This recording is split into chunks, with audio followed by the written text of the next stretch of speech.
je suis super heureuse de vous retrouver aujourd'hui pour une vidéo qui me tient un petit peu à cœur.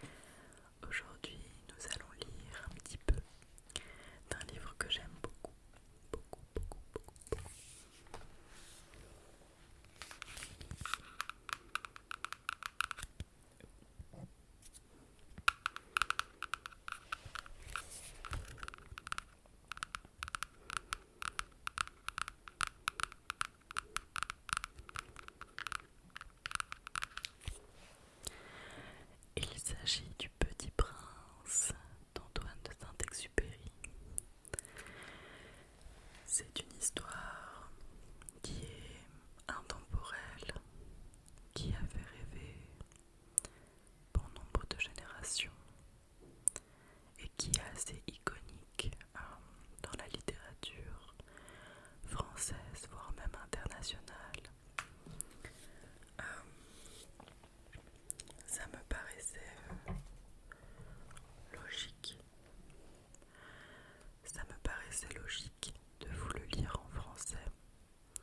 Je savais reconnaître du premier coup d'œil la Chine de l'Arizona.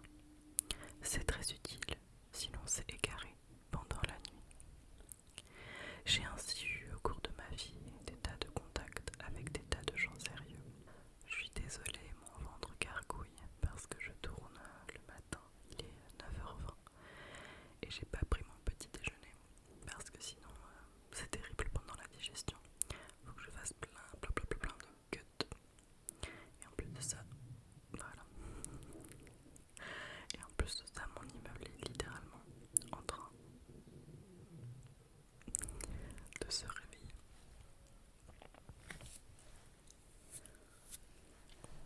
Continuons. J'ai beaucoup vécu chez les grandes personnes. Je les ai vues de très près. Ce n'a pas trop amélioré mon opinion. Quand j'en rencontrais une qui me paraissait un peu lucide, je faisais l'expérience sur elle de mon dessin numéro 1 que j'ai toujours conservé.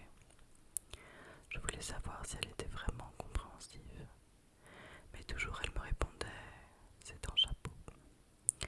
Alors je ne lui parlais ni de serpent bois, ni de forêt vierge, ni d'étoiles. Je me mettais à sa portée. Je lui parlais de bridge, de golf, de politique, de cravate. Et la grande personne était bien contente de connaître un homme aussi raisonnable. J'ai ainsi vécu seule, sans personne avec qui parler véritablement jusqu'à une panne dans le désert du Sahara, il y a 6 ans.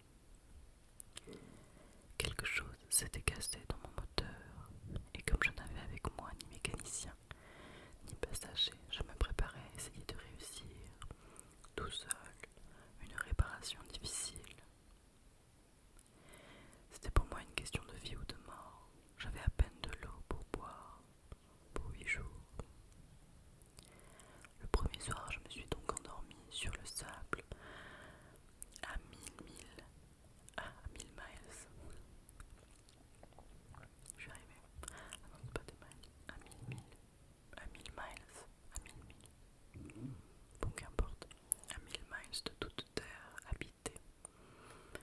J'étais bien plus isolée qu'un naufragé sur un radeau au milieu de l'océan. Alors vous imaginez ma surprise au lever du jour quand une drôle de petite voix m'a réveillée. Elle disait « Dessine-moi un mouton. » Hein? Dessine-moi un mouton. J'ai sauté sur mes pieds, comme si j'avais été frappée par la foudre.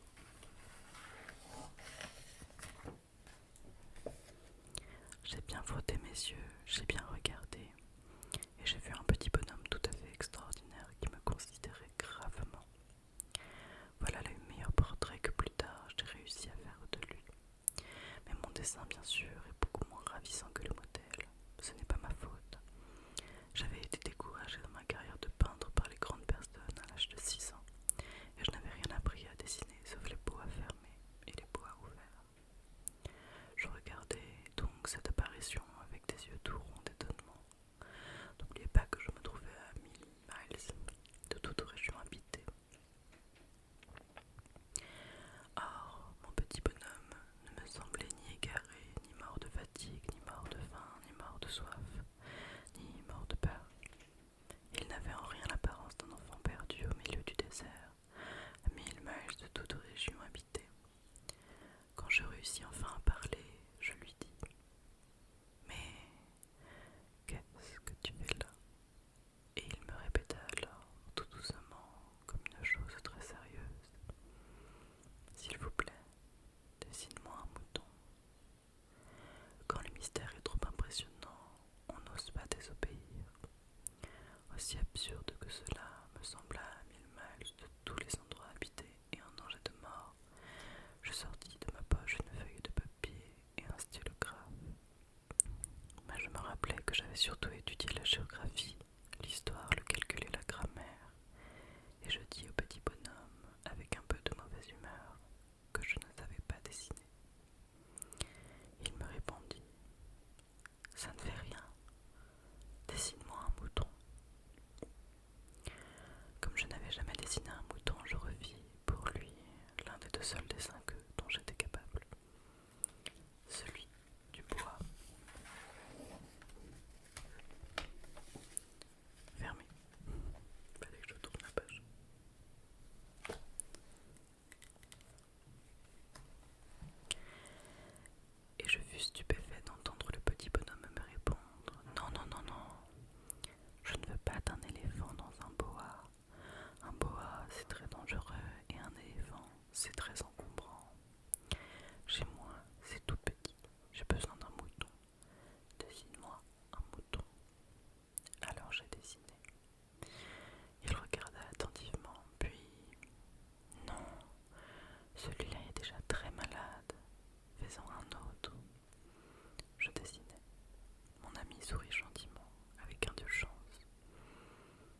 bien, ce n'est pas un mouton, c'est un bélier, il a des cornes.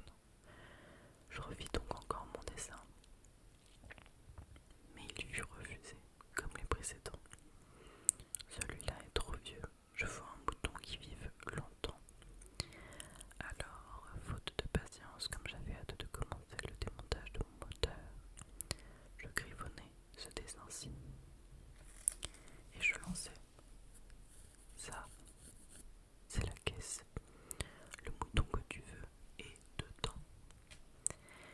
Mais je fus bien surpris de voir s'illuminer le visage de mon jeune juge. C'est tout à fait comme ça que je le voulais. Crois-tu qu'il vaille beaucoup d'herbe à ce mouton? Pourquoi? Ça suffira largement. J'ai tout donné. Je t'ai donné un tout petit mouton. Il pencha la tête vers le dessin. Pas si petit que ça. Tiens, il s'est endormi. Et c'est ainsi que je fis la connaissance du petit prince. Il me fallut longtemps pour comprendre d'où il venait. Le petit prince, qui me posait beaucoup de questions, ne semblait jamais entendre les miennes. Ce sont des mots prononcés par hasard qui, peu à peu, m'ont tout révélé. Ainsi, quand il aperçut pour la première fois mon avion, je ne dessinerai pas mon avion, c'est un dessin beaucoup trop compliqué pour moi. Il me demanda: qu'est-ce que cette chose-là? Ce n'est pas une chose, ça vole, c'est un avion, c'est mon avion. Et j'étais fière de lui apprendre que je volais. Alors il s'écria: comment tu es tombé du ciel? Oui, fis-je modestement.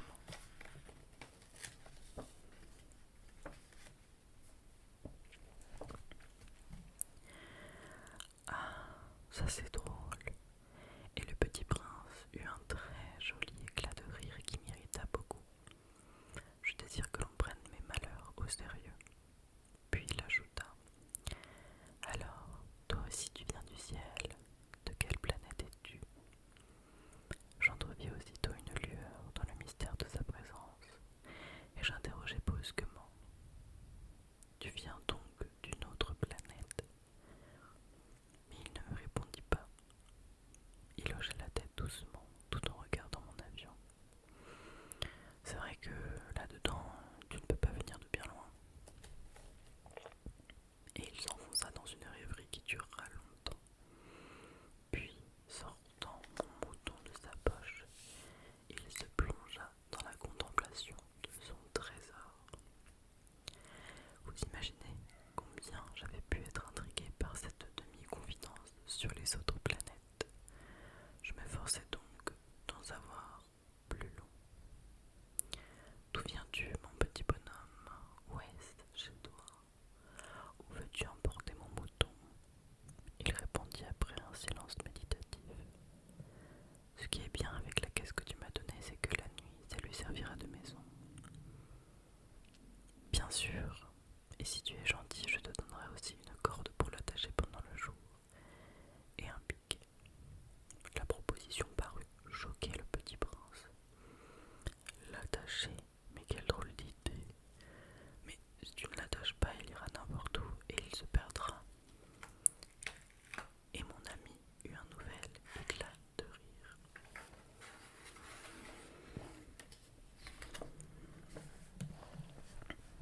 Mais où veux-tu qu'il aille? N'importe où, droit devant lui. Alors le petit prince remarqua gravement: ça ne fait rien, c'est tellement petit chez moi. Et avec un peu de mélancolie, peut-être, il ajouta: droit devant soi, on ne peut pas aller bien loin. J'avais ainsi appris une seconde chose très importante, c'est que sa planète d'origine était à peine plus grande qu'une maison. Ça ne pouvait pas m'étonner beaucoup. Je savais bien qu'en dehors des grosses planètes comme la Terre, Jupiter, Mars, Vénus, auxquelles on a donné des noms, il y en a des centaines d'autres qui sont quelquefois si petites qu'on a du mal à les apercevoir au télescope. Quand un astronome découvre l'une d'elles, il lui donne pour nom un numéro.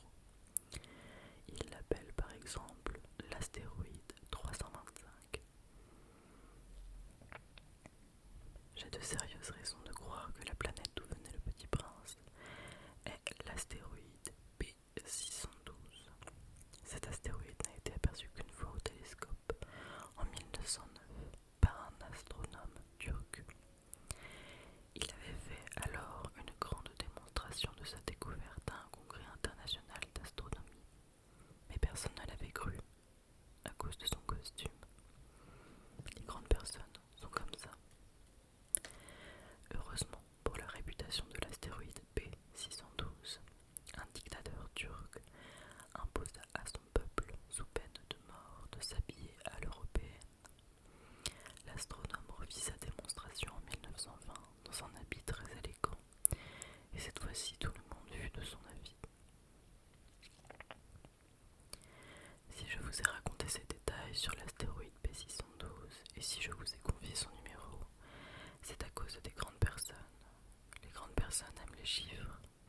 Quand vous leur parlez d'un nouvel ami, ils ne vous questionnent jamais sur l'essentiel.